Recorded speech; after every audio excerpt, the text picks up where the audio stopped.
Senator Amy Klobuchar of Minnesota and Republican Senator Rob Portman of Ohio. They are just back from a bipartisan trip to Ukraine, where they met with senior Ukrainian leaders, including President Zelensky, as well as the defense minister. Joe? So great that you all were able to go over a bipartisan trip on obviously an extraordinarily important issue. I want to ask you, Senator Portman, just really quickly, I'm going to ask each of you one quick question about the documents that we and everybody else has been talking about. Senator Portman, I'm curious. I know the Intel Committee, again, in a bipartisan manner, it's important for Americans to understand that, have asked the Department of Justice to come and testify, obviously privately, and tell them the nature of the security risk with these documents at Mar-a-Lago. What have you all heard? Has the Senate had any update from DOJ? Is that going to happen? And what would you like to learn? What do you think is important for you to learn right now without obviously stepping in the way of DOJ conducting their investigation? Well, Joe, first, I think it's really important that the FBI and DOJ do come up and provide us with a classified briefing. I would say it should go beyond the Intelligence Committee. I'm on the Homeland Security Committee, as an example. We have jurisdiction over the National Archives, and I would hope that we would have the ability to ask questions, get the real answers. It's unprecedented to have a raid like this on a former president's residence, and that's why I think that the transparency should be unprecedented also, and obviously we need to be careful that sources and methods are not being revealed through classified documents. They should never be taken from the White House in the first place. But we just don't know the details yet. So, yeah, I think it's important that we have that briefing. In terms of whether it's going to take place or not, my understanding is that decision has not been made yet. But I would hope that next week, when Congress is back, that we could have that kind of a briefing. And Senator Klobuchar, obviously, I know you have many concerns as well. You're an attorney concerned that, as Senator Portman said, that the documents ever left the White House in the first place. But should the Senate Intel Committee and other committees have classified briefings to know the scope of the damage possibly done to America's national security? Of course. At the same time, we want to make sure we're allowing the Justice Department to do their work. That's always a tension, but we seem to find a way to balance that. I mean, what I saw from the last 2 days was absolutely atrocious. We always knew that he had taken these documents home. We knew he had not given them all back. But what I found out this week was that on June 3rd, his lawyer said, that's it. We've given you all the documents. And then the obstruction clearly continued to the point where we now learn that of these 13 boxes, there were over 100 classified that he still had, including documents that were in his desk. These documents, Joe, were in Mar-a-Lago, a place where you rent out croquet sets and badminton nets and golf carts. These are the nation's top secrets that could reveal intelligence sources and put people at risk in the field, patriots who are simply trying to protect the security of our country. Yeah. Rob, yesterday, the world said goodbye to Mikhail Gorbachev. It reminded us, we played clips of Ronald Reagan standing at the wall, telling Mr. Gorbachev to tear down the wall, talked about how they worked together. Of course, it brought us back to a time when Republicans and Democrats also worked together on foreign policy. That's something that you two are doing. Also something, again, I just want to point it out to our audience. Republicans and Democrats alike, with only one or two exceptions, have been working together to help Ukraine push back on Russian tyranny. Talk about that, if you will, just briefly, and also talk about the trip. What did you and Amy learn over there? Well, first of all, Joe, as you know, Gorbachev was very close to George H.W. Bush, and so through that I got to meet him several times, and he took a lot of risks in ensuring that the Soviet Union, could move forward in a way that was be good for the people. That has all changed now, and you see what's happening in Ukraine is one example of that.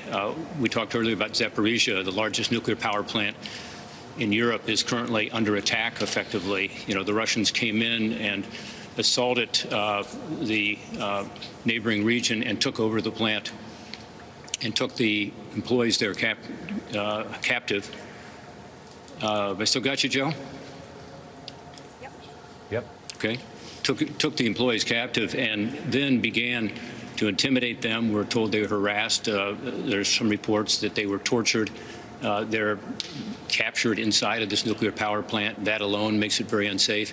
And then they used it as a human shield, effectively, saying that they were going to fire on Ukrainian positions from this military base, essentially, which is now this power plant, making it even riskier. And then finally, they have actually destroyed parts of the infrastructure, including power lines going into Ukraine from this plant.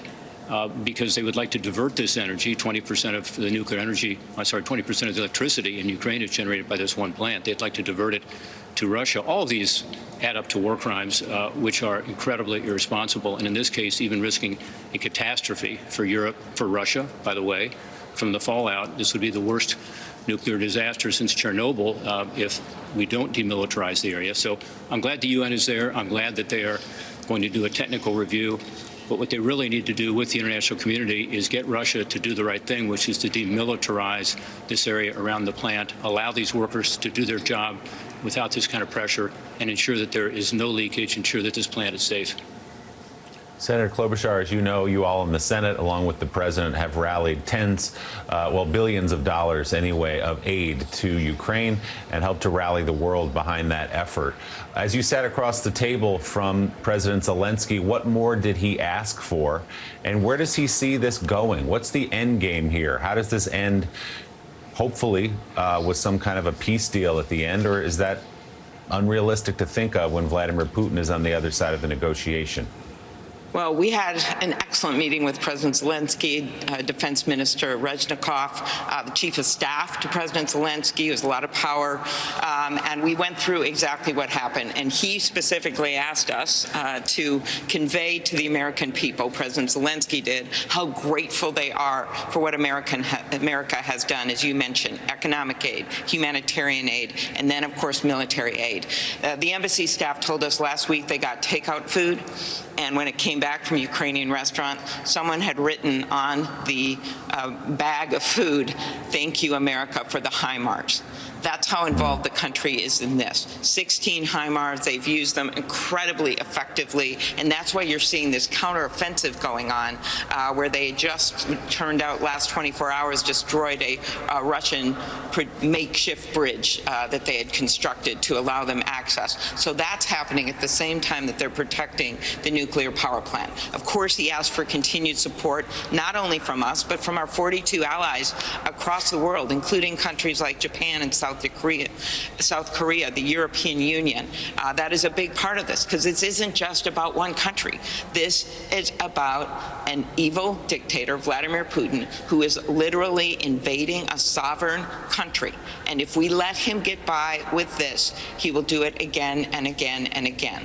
So that was the discussion that we had with President Zelensky. Grateful, of course, needing continued support. That's part of our job. That's part of why we went, just the two of us, on a bipartisan basis, to be able to convey that to our colleagues, how important it is to continue to support the Ukrainians and how good they have been in terms of using these weapons smartly, actually making ground, not just defending it. And I just add with what Rob said about the nuclear power plant. I mean, they are literally trying to cut off the power to Ukraine and then divert it to Russian-held areas or to Russia. That's their game. And at the same time, they're willing to put millions and millions of people at risk, not only in Ukraine, but in the surrounding areas. That's why this trip of the IAEA is so important today. Senator Portman, to pick up on that exact thread, this has been, as your trip demonstrates, a largely bipartisan effort to support Ukraine. But this is an effort being led by a Democratic president, a Democratic White House. As this conflict drags on, we're past the 6-month mark, there's no end in sight. There have been a few, lonely to be sure, but a few Republican voices who have said, well, hey, how much more do we want to spend on this? Is this really where we should be using American money? How concerned are you, and what is your message to keep your colleagues in line, that if this stretches into, beyond November and into next year, to keep that money flowing? Well, first, this is an incredibly important fight. It's in our generation. This is where we're engaging in the fight for freedom, and it's not just about Ukraine. As Senator Klobuchar said, it's about global freedom. And so all of us need to stand up. And by the way, 42 allies in the United States have stood together on this. So the freedom-loving world has been unified. I'll also make the point that it was Donald Trump who began to provide lethal weaponry to Ukraine to defend itself. The Obama administration did not agree to do that, but President Trump did. So it was Republicans who took the lead in providing Ukraine what they were asking for at the time. This was prior to this latest invasion, of course.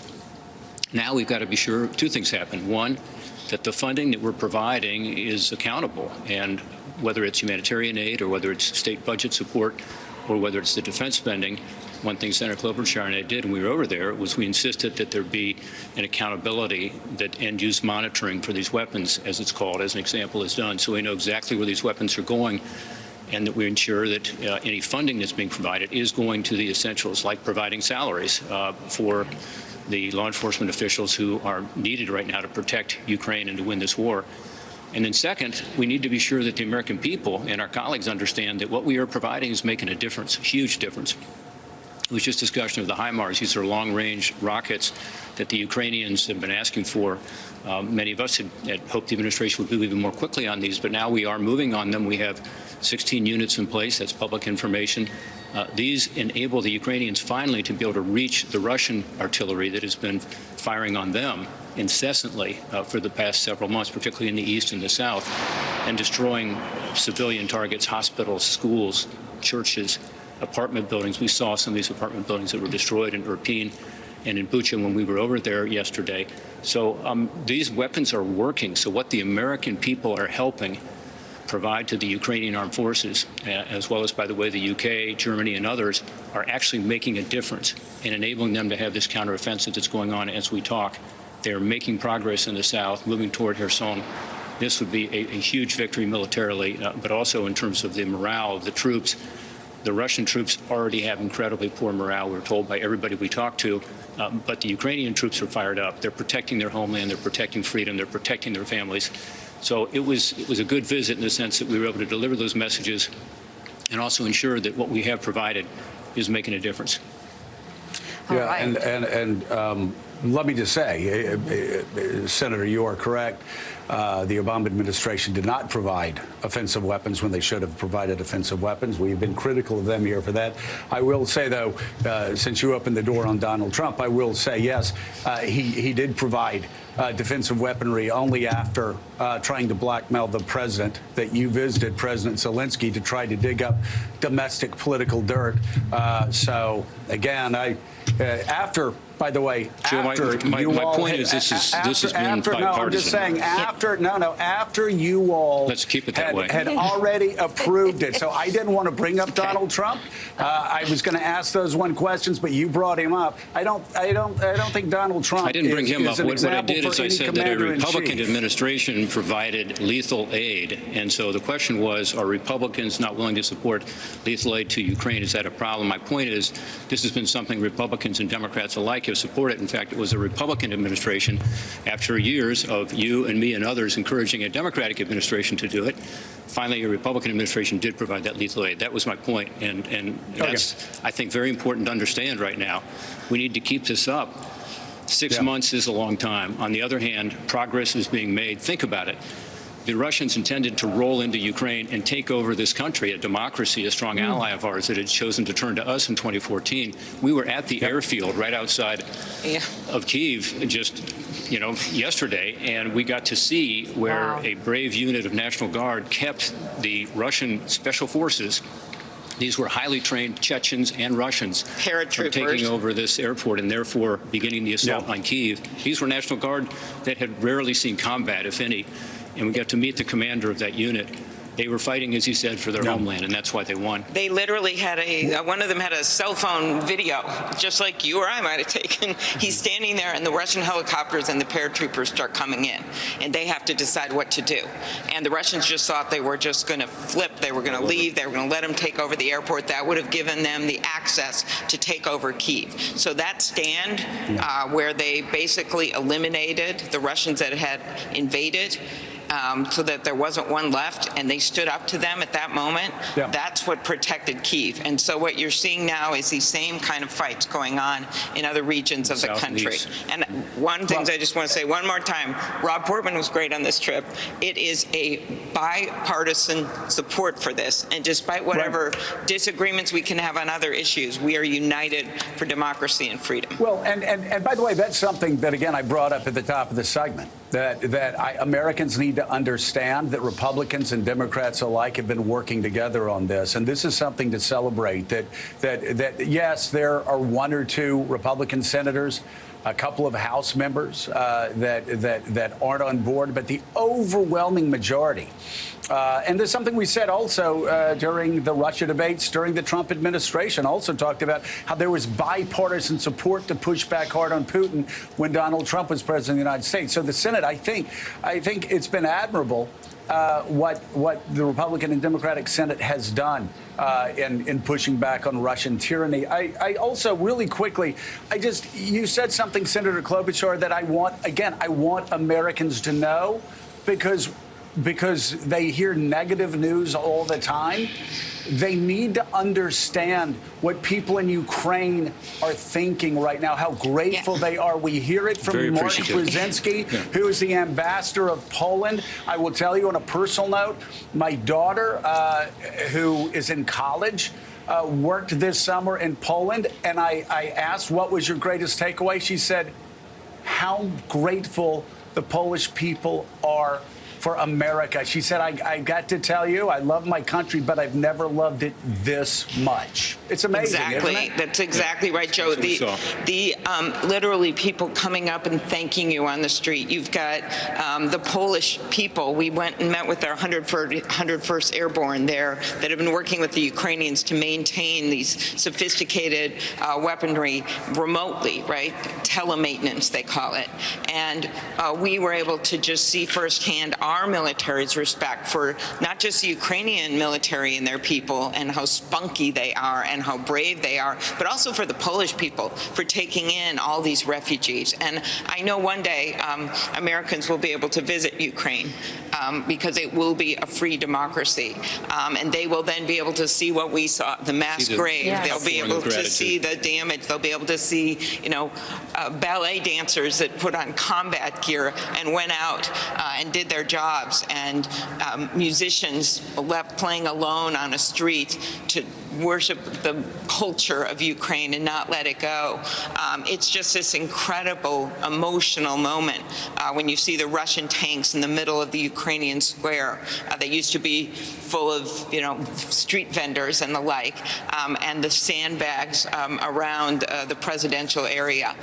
They are, as President Zelensky said, we are here. And our message to them is that we are here for them. Senators Amy Klobuchar and Rob Portman, thank you both very much. So beautifully Thank you put. for going. We appreciate it. We Thank really you for do taking appreciate that it trip. as Americans. Great pictures. And still ahead on more.